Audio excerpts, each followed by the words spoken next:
Hey,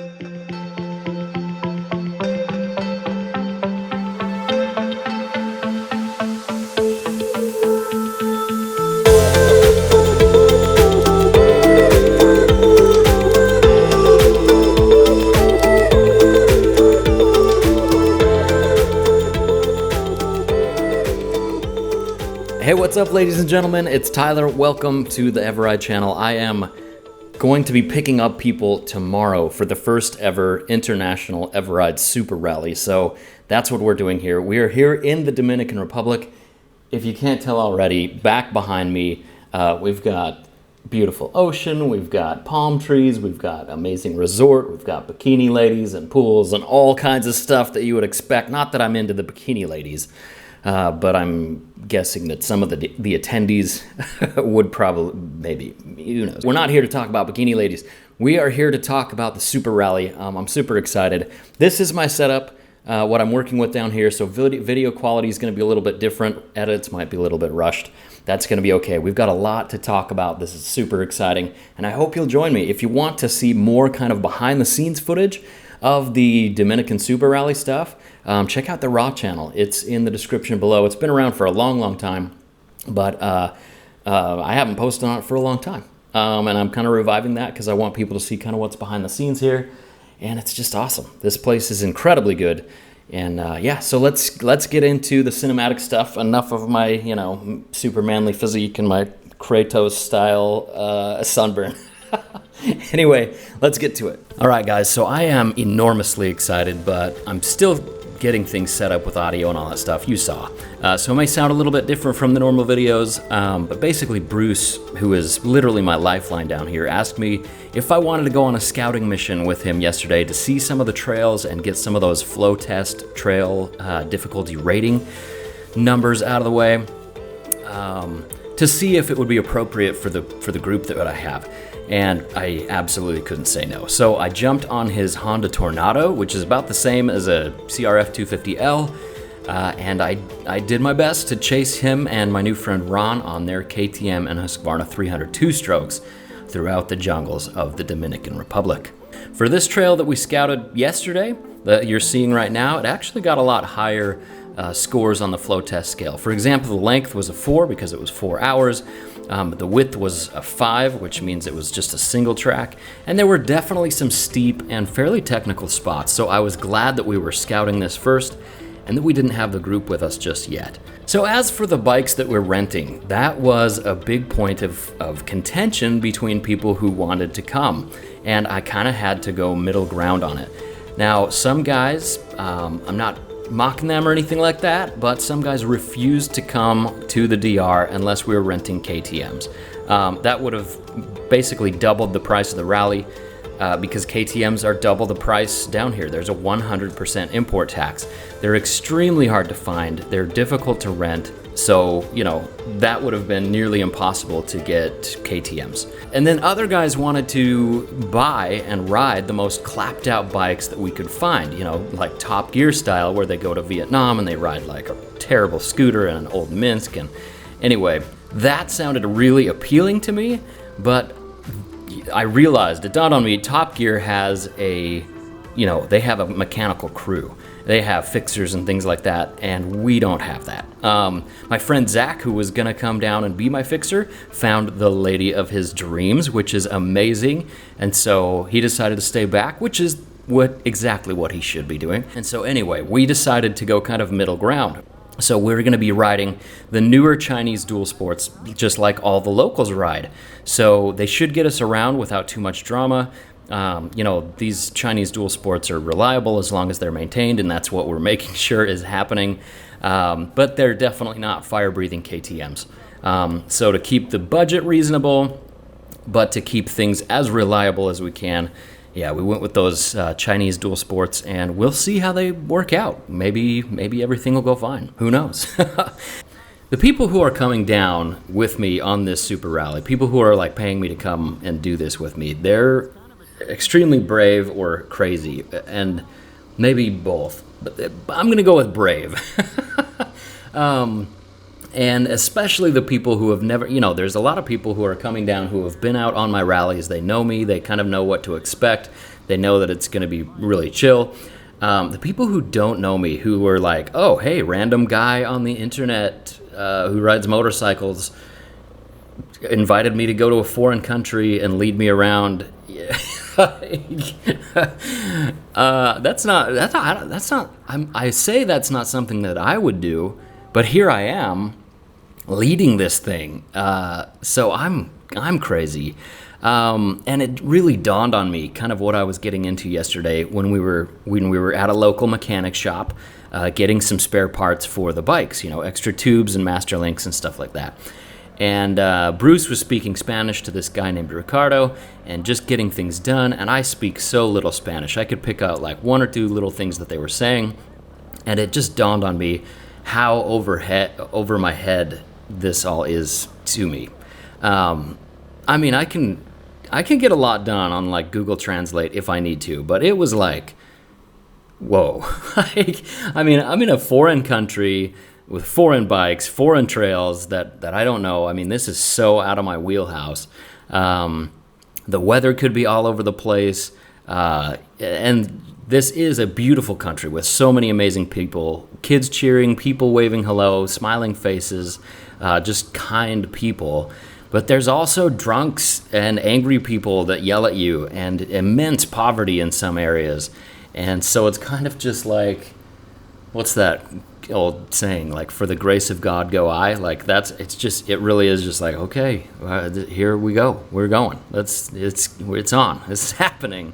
And then the second thing is I'm literally crazy. I'm like literally, so there's that. So I'm crazy. There's some audacity to do this, and I don't know if it's bravery or stupidity, or just like blind optimism, but here we are, and it's happening, and I'm the captain of this ship. I'm the one leading these people down here. So we'll see what happens in the end.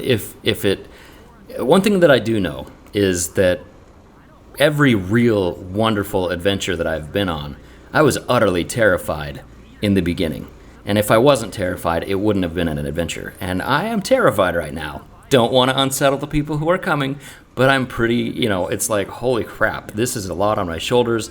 So one thing that I can guarantee, I can't guarantee it's going to be good weather. I can't guarantee that, I can't guarantee anything other than it will be unforgettable. This will be an adventure. Yes, we're staying at a very nice, very safe resort. I'm mitigating as much risk as I can by getting dual sports that are hopefully very reliable. We're doing all that we can, but seriously, this is one of those situations where it's like, for the grace of God go I. So anyway, along with that, something that I noticed at the end of the ride with Bruce yesterday was just this range of emotions that were happening just during this one short ride. And I mean, they were all over the place. And I really, really felt alive. I mean, like, for example, we run into this one-eyed, one-toothed drunk guy that, we stopped to kind of peek at the map for directions on Bruce's phone. And he comes out just screaming at us in the middle of, some tiny little village. And I was genuinely like, what happens if, it wasn't real happy about that. I was genuinely afraid. I'll admit it. I was like, oh my gosh, what's going to happen right now?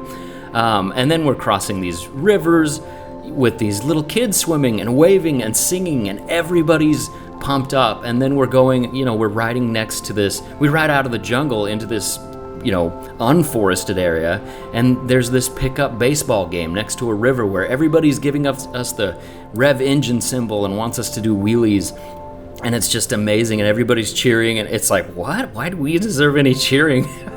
and then we're on top of these mountain vistas that are just totally breathtaking, and then almost crashing, going down some steep rocky off-camber thing, and then going up some super steep hill that's slippery and starting to feel pretty good, but I know that's,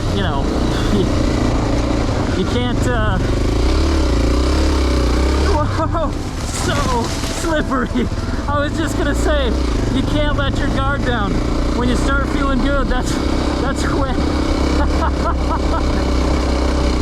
Look at this guy coming right up here. Whoa. He remembers me from last time. He's like, has that American guy died yet? Like, there's just all these moments that just really, really remind me that I'm alive. And I was laughing with Bruce. I call them my Keanu Reeves moments, where you're just over and over again. And it's not always a good thing. It's not always a bad thing, but they're just things that you're like, whoa. And you just feel alive. And you have a pulse, and you know, like, whoa, like there are things that scare me. There are things that make me just feel overwhelmed with joy. There's things that frighten me. And this happened in the space of 4 hours. I felt more alive in the last, in this 4 hours of this ride than I had for a long time. So it's really cool. And you get this sense of kind of pride where you're like, I'm doing something different, something that scares me, something that's freaky, and I'm actually here, and this is nuts. And really, you just don't get that in a lot of other ways. I mean, you could get it in other ways. Travel does that. But, riding motorcycles, you're totally exposed to people, weather, and sounds, and smells, and everything in fast motion. It's not like hiking. I know hiking can be really amazing like that, too. Not like I'm a hiker or anything, but like, on a motorcycle, you're just propelled into these situations one after another where one second you're elated and you're waving to these kids and they're all dancing and cheering because you revved your motor. And in these other situations where you're almost crashing on something slippery. And then the other situation is some drunk guy's, waving his hands at you. It's just like, there's just so many of those whoa moments. That's really why I'm here. That's really why I wanted to bring people here. It's not because it's going to be some Disneyland ride, So to the crazy people who are coming down to join me for this, first super rally, I hope that they're not expecting, something like Disneyland, like the Small World where you wait in a line, you stay within the gates, you get on your little boat thing and you go through and you hear them all singing from different languages the same song that gets in your head and makes you want to, go crazy. It's not, some pasteurized, bleached, sanitized, super tame Disneyland ride. We're literally getting into it, and for better or for worse, the people who are coming down, they're getting into it with me, a guy who really doesn't know what he's doing, but I'm willing to take the helm and see what happens. So hopefully it makes for an unforgettable experience in a good way and not a bad way. No matter what, it is going to make for some very good YouTube videos for you guys, unless, my equipment gets stolen or something. But obviously I will be offloading my footage and things like that every day so that I will have things backed up. Anyway, guys, I'm looking forward to sharing this adventure with you. I'm so looking forward to meet these brave people who are coming down who haven't met me yet. I'm so excited to meet the people see the people who I haven't seen for a while, who had come out on my rallies and who I'll be hanging out with again. All right, so that cut off in a weird place, but just lucky for me, it cut off really late on the battery mic here. But you guys, what I was gonna say is, as always, much love, and really from the heart, like, this is an amazing experience. I really hope that those who come down really enjoy it, that we have some unforgettable, life-changing moments in a good way. And I really hope that for those of you who are watching on the Everride channel, that you just absolutely enjoy this.